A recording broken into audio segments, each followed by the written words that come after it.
Capati, capati. Assalamualaikum warahmatullahi wabarakatuh. Waalaikumsalam warahmatullahi wabarakatuh. Waalaikumsalam warahmatullahi Apa kabar ibu-ibu, bapak-bapak? Untuk sore hari ini kita akan melakukan sedikit diskusi yang mengenai judulnya apa tadi?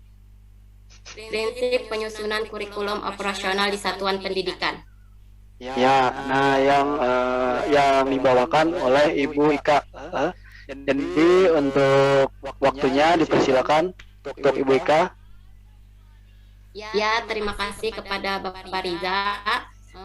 Bapak Ibu, sebelum kita melakukan pembelajaran kita pada hari ini, mari kita lakukan SDKing terlebih dahulu ya Bapak Ibu, supaya lebih semangat lagi.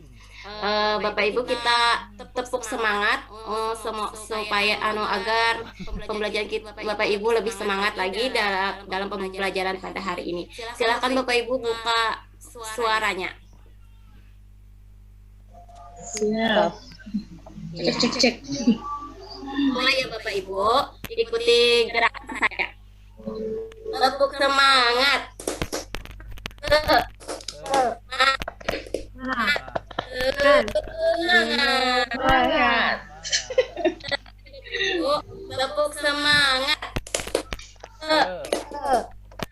Semangat. Semangat. Terima kasih Bapak Ibu.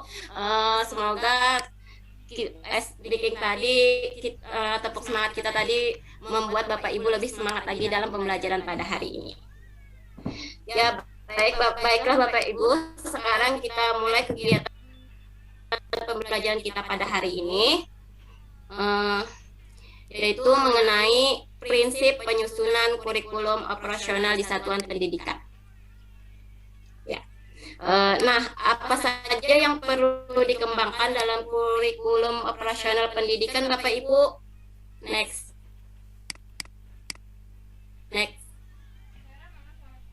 Nah, prinsip pengembangan kurikulum operasional di satuan pendidikan itu yang pertama adalah berpusat pada peserta didik. Jadi, pembelajaran harus memenuhi potensi kebutuhan perkembangan dan tahapan belajar, serta kepentingan peserta didik. Profil pelajar Pancasila selalu menjadi rujukan pada semua tahapan dalam penyusunan kurikulum operasional sekolah. Yang pertama tadi, Bapak Ibu, bahwa yang perlu kita fokus jadi perhatian di sekolah penggerak ini yaitu berpusat pada peserta didik. Itu yang pertama. Jadi dapat kita lihat Bapak Ibu dalam penyusunan kurikulum di sekolah penggerak itu yang pertama itu adalah berpusat pada peserta didik. Yang kedua yaitu harus konstekstual.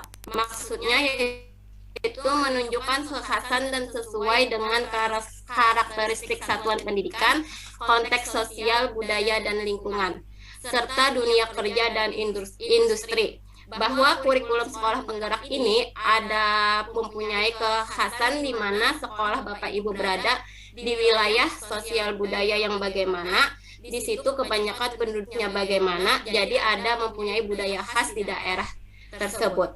Budaya khas itu bisa kita jadikan muatan lokal untuk pengembangan diri peserta didik. Next. Yang ketiga yaitu esensial. Esensial maksudnya semua unsur informasi penting atau utama yang dibutuhkan oleh para pemegang kepentingan tentang kurikulum yang digunakan di satuan pendidikan dapat diperoleh di dokumen tersebut. Bahasanya itu harus lugas atau simpel dan mudah dipahami. Tidak mengulang naskah atau kutipan yang sudah ada di naskah lain. Dokumen itu tidak perlu memuat kembali, misalnya lampiran Kemdikbud seperti capaian pembelajaran, struktur, dan lain-lain dalam dokumen kurikulum operasional. Next. Untuk berikutnya yaitu pembuatan kurikulum itu harus akuntabel, yaitu dapat dipertanggungjawabkan karena berbasis data dan aktual. Jadi oleh karena itu harus benar adanya dan bukan dibuat-buat, tetapi itulah adanya sesuai situasi dan kondisi di sekolah Bapak Ibu berada. Yang terakhir yaitu melibatkan berbagai pemangku kepentingan. Maksudnya pengembangan kurikulum satuan pendidikan melibatkan komite satuan pendidikan dan berbagai pemangku kepentingan lainnya, antara lain orang tua, organisasi berbagai sentra, serta industri dan dunia kerja untuk SMK. Di bawah koordinasi dan supervisi Dinas Pendidikan atau kantor kementerian yang menyelenggarakan urusan pemerintah di bidang agama sesuai dengan kewenangannya.